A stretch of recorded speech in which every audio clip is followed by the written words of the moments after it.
Internet, it is time for another of our Patreon reviews. This is for patron John Goetz, the great John Goetz. We are going to have a spooky celebratory movie in honor of spooky season. It is the week of Halloween. It is Halloweek, and as such, Mr. John Goetz wanted me to watch Overlord. Now, Overlord is a movie from Bad Robot. It is a movie from J.J. Abrams. It is a movie that was rumored to be a Cloverfield film. We'll dive more into that as we go along, but this was a horror military film that had so much practical, that had so much intensity, that had brilliantly choreographed fights, that even though it was a horror film and is typically not my genre, it had me very, very in. Now, I really enjoyed this movie. It was definitely the right tone for spooky season while being approachable.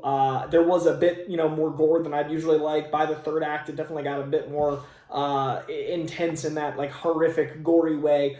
But it didn't feel unwarranted, and that does happen a lot of times with horror films. There are moments that I was like, that's gratuitous, but it works. And also, when you've got Nazi zombies, you go after the Nazi zombies. You escalate this thing to where you want them to suffer, and I admittedly, there were moments I was like, no, just kill that guy. And I rarely feel that way, which means that we had me hating the villains very, very much.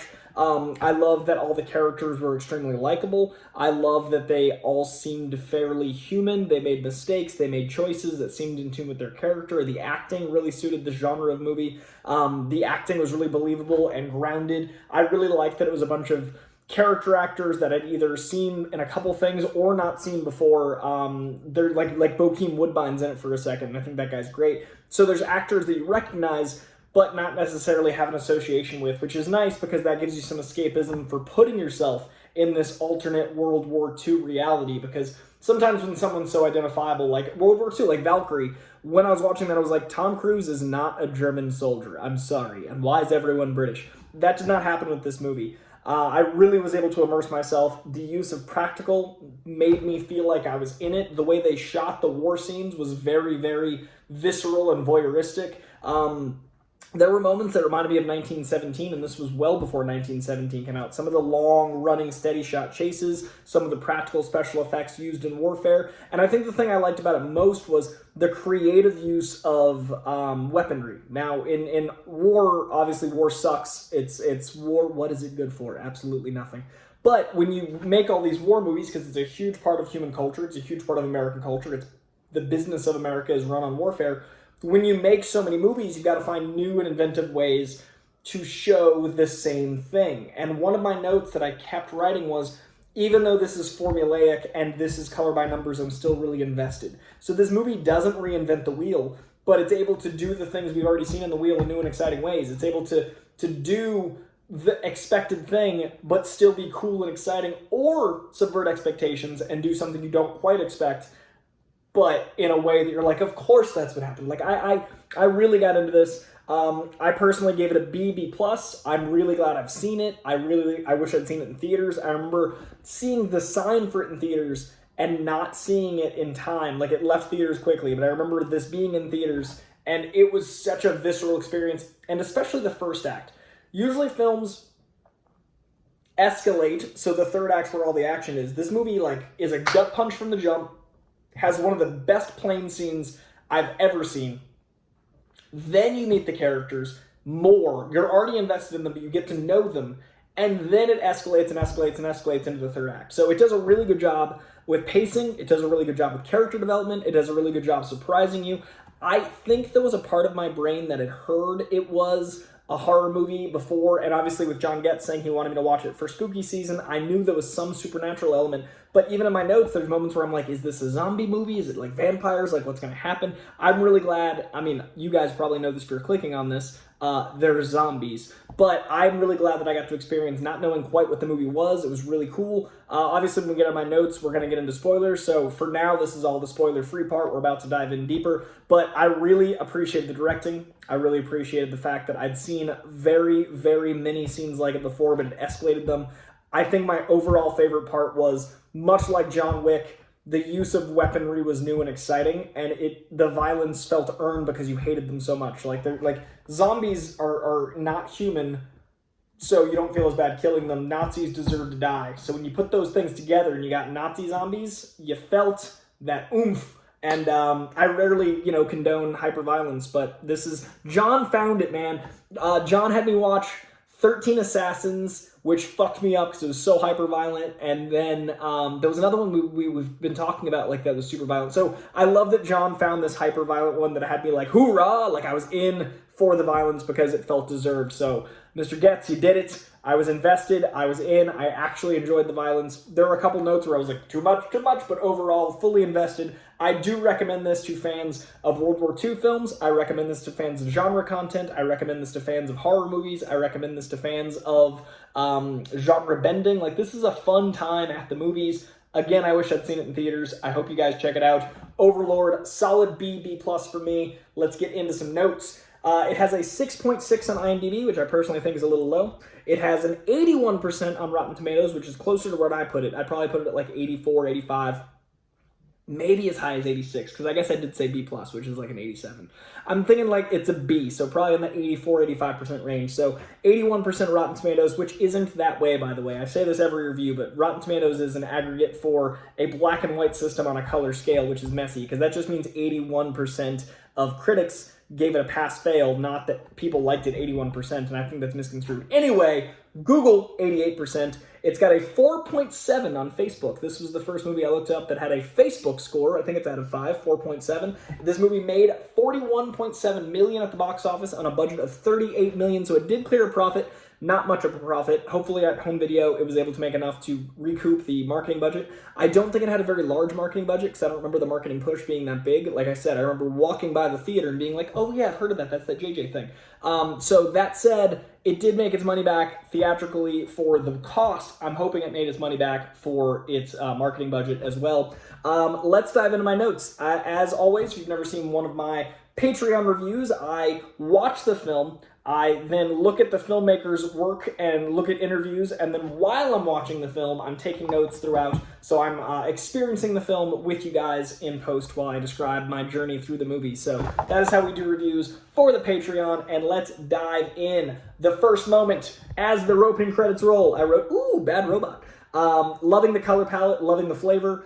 Oh, a Wyatt Russell and Bokeem Woodbine. I was so excited. I knew Wyatt Russell was in it, did not know Bokeem Woodbine was in it, and Wyatt Russell is fantastic in Everybody Wants Some. He's fantastic in that episode of Black Mirror. I'm used to seeing him in lighter roles, so this was cool to see him much more like his dad. And at one point, he sounds so much like his dad and looks so much like his dad, it was super distracting. Wyatt Russell is a genius, Kurt Russell being his father.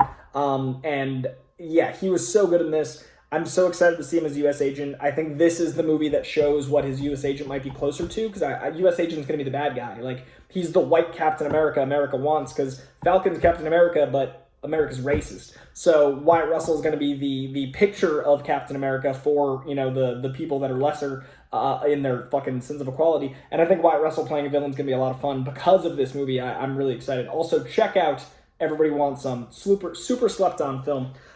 Excellent setup / world building from the opening oorah speech. Brilliant world building. I love that oorah speech. I know next to nothing about this movie, assuming something supernatural is coming by way of Bad Robot. Again, I just had vague memories and I was like, Bad Robot did it. I've seen my share of war movies, but this whole plane sequence is insane. Holy shit, this plane sequence. I love this plane sequence. And that jump, absolutely incredible. Fuck yeah, this movie. Again, first act, I was in. Excited to see Wyatt as U.S. Agent. Many movies have the assembled team of likable after awful battle situations. So many movies do, like, we're going to assemble the team now after we lose a bunch. But I legit jumped at that landmine exploding. Again, like I said in my opening overview, this movie does the thing you expect, but it does it and it surprises you. It does the thing that, like, of course that's what happened, but you realize it after, and I was so impressed with that from the opening. I like that I know most of the character actors from Small Enough Things. I could see us losing any of them. Again, I got to stay surprised. We didn't really lose that many, but I got to be invested in all the characters because they weren't known quantities. Escalating evil Nazis. Yeah, badass French girl. I'm so used to Wyatt Russell from lighter fun roles. He's great here too. Daw, little man is adorable. Yes, little brother. I love the little French brother, and I repeat that many times. That little kid actor is fantastic. Now I worry about him. I wrote in all caps because I like the kid. If it's gonna shift spooky, it's a great slow burn, but with only a few hints like Grandma. So now we're like 20 minutes in, and we're still like, uncomfortable, but not quite supernatural. And then Grandma's making some sounds, so we're like, what? And that's when I started to think, yeah. I wrote, is she a zombie? Oh shit, she's a something, because we see Grandma for the first time. This kid is great. Holy shit, this kid needs to be in more things. Is it a zombie Nazi tower? Question mark, exclamation point, all caps. Oh shit, some inglorious bastard shit. When he walks in and he's all like, I'm gonna be a charming evil Nazi guy. I did not expect it to go as far as it did, and as you guys know, I hate that sort of scene, but it was very uncomfortable, and I was very much appreciative of the fact that we were going to get this guy's ass kicked because of how evil he was, because of that scene. It was Inglourious Bastards and escalation through that, and I thought that was smart for us to hate him. Get them Nazis, Auntie? Question mark. I thought maybe the Nazis were going to get eaten by Auntie Zombie. Did not happen, but I thought for a moment that might happen. This baseball bit is great and fucked up. I love the tension of the baseball Nazi. Him going up the stairs, stopping right there. They set up the world with that kid playing baseball. We also had the setup with that whole sequence, the whole baseball thing throughout the film. Great shit. Great running gag.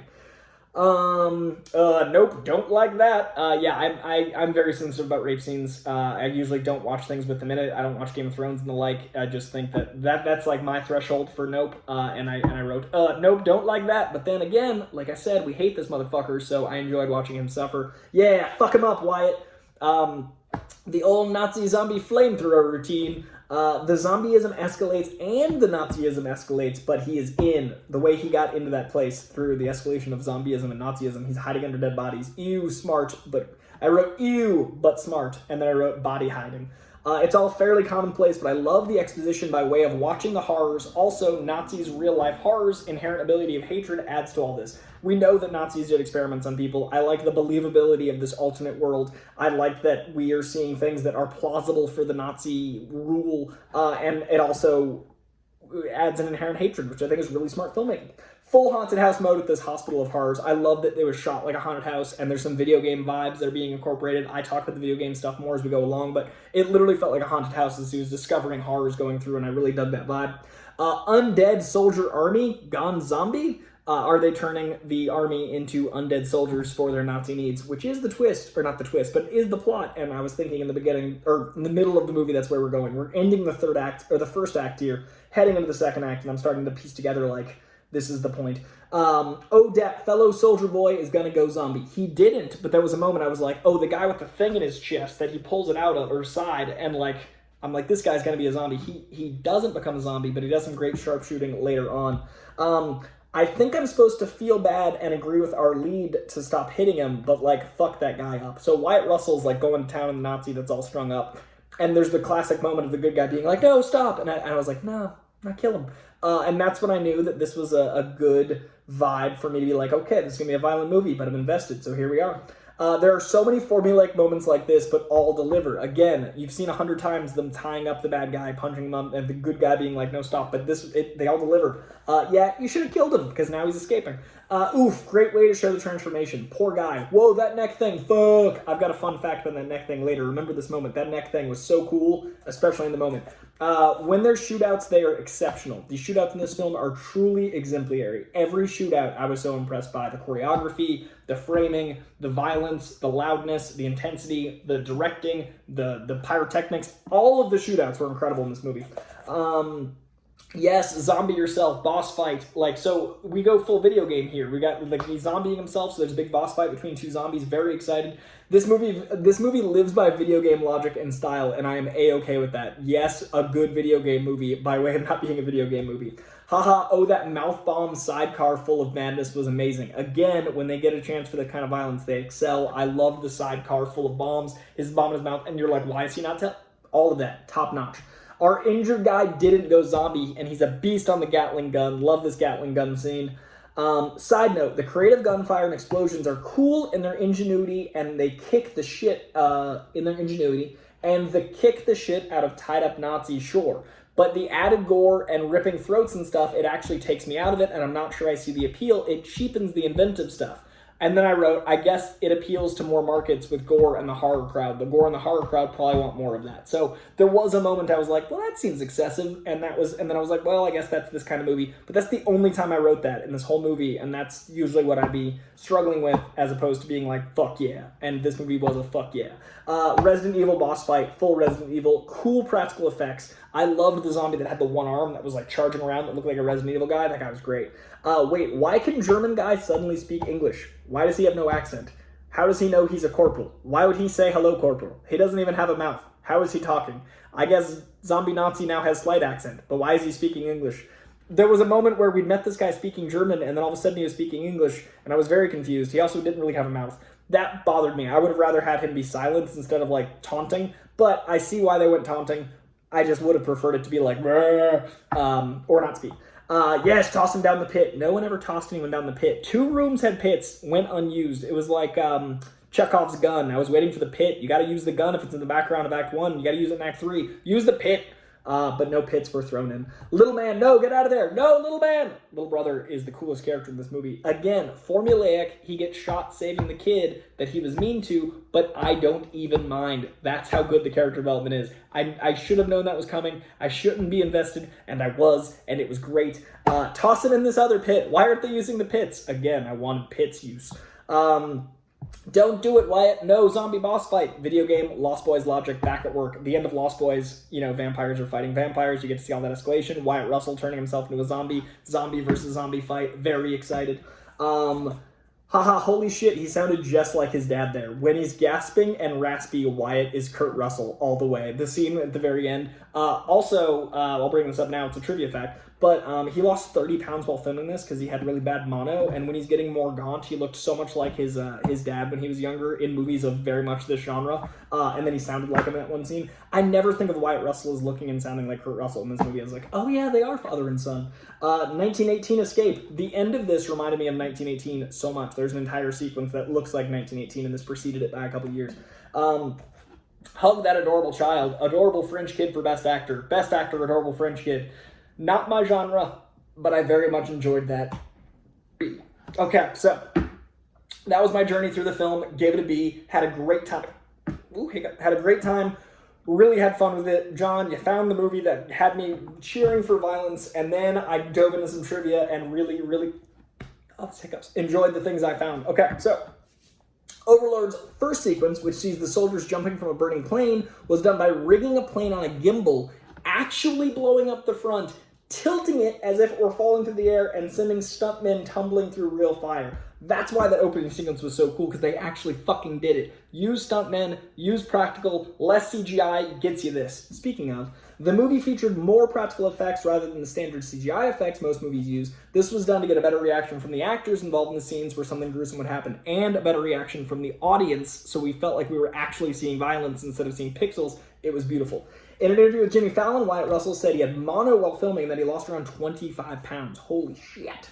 The clickers used by the squad after landing in France were called crickets. Only the 101st Airborne was equipped with crickets, and only the paratroopers of that division received it a few days before June 6, 1944. The war ended soon after the events of this movie took place. Operation Overlord was the code name for the Allied operation for the Battle of Normandy, which launched the successful invasion of Nazi-occupied Europe. This, alongside Operation Neptune, would become known as D-Day. I like that Overlord sounded like an ominous horror film, but actually was a name of one of the missions that was very influential for this country's existence and where we are in the world post-World War II. So I thought that was cool. Not necessarily this country's existence, but this country's modern existence. During its development, many people speculated that Overlord was secretly the 4th entry in the Cloverfield franchise, despite initial J.J. Abrams, J.J. Abrams later announced at the Paramount CinemaCon presentation that the film would not be related to the Cloverfield universe, but everyone still thought it was. I think that's why I'd heard about it, because everyone was rumbling about it being in that world.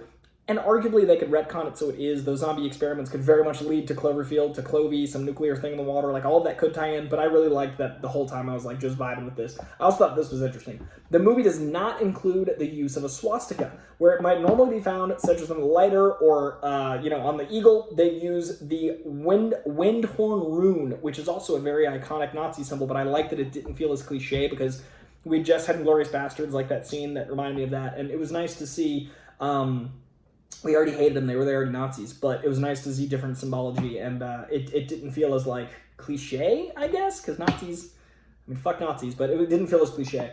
The first movie to be from Bad Robot, rated R, and yeah, I really think they did a great job. I think that they overall like nailed this genre that was really impressive. Some spoiler trivia facts. We've already gone through my notes, so spoiler warning is past due. The scene where Chase's neck snaps back so fast, causing bones to stick out of his chest, was done with puppetry and animatronics. Again, more practical all day. That's why that looked so cool. I was struck by it during, and now I know why, because it looked real, because they did it, and it's so freaking rad. It took 5 hours a day to apply face makeup to Palu Asbiak for his disfigured, mutated face appearance. Once he gets shot in the face, that makeup, so rad.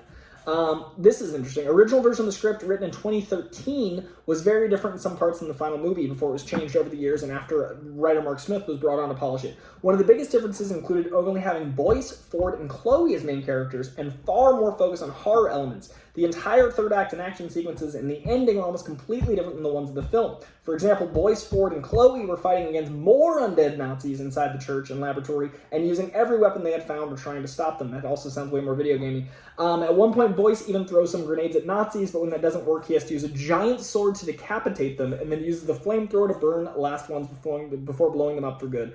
I like the more military ending. This sounds bitchin' too, though. I'd love to see either take of that, and I think the video game flavor suited this film. I would have liked to have seen that as well. That is going to do it for all of the trivia and all of the notes. I had a great time with this movie. John Goetz, you picked a good one. I love doing these Patreon reviews for you folks. I enjoyed the hell out of this movie that I might not have seen otherwise. Again, I gave it a very strong B, bordering on B+. If you guys enjoyed this review, check out the other ones I have done. I recently watched... what did I just watch? I'm thinking of ending things. I watched 13 Assassins for Mr. Goetz recently. We're going to do a bunch more of these. He also had me watch a bunch of My Hero Academia, which I was loving. That show is exceptional. Really, really vibing with My Hero. So again, John, thank you. Audience, thank you. Internet, thank you. This was fun. I will see you on the next one. And if you're watching this the week of Halloween, know that on Thursday, I'm going to be doing Cabin in the Woods. So that is the 29th, October 29th. I'm going to be doing a watch-along for Cabin in the Woods at probably 7 p.m. PST, so 10 p.m. EST. Cabin in the Woods, full feature commentary. And then on Friday the 30th, Devil's Night, instead of watching The Crow like I usually do, we're going to be doing comic books and craft beer. Me and Jenny Newman talking Volume 2 of Saga. So there's a show every day this week on this very channel. Hope you dig them all. I appreciate you being here. I will see you next time. Like, subscribe, etc. Comment. Talk to you soon. See you guys next time.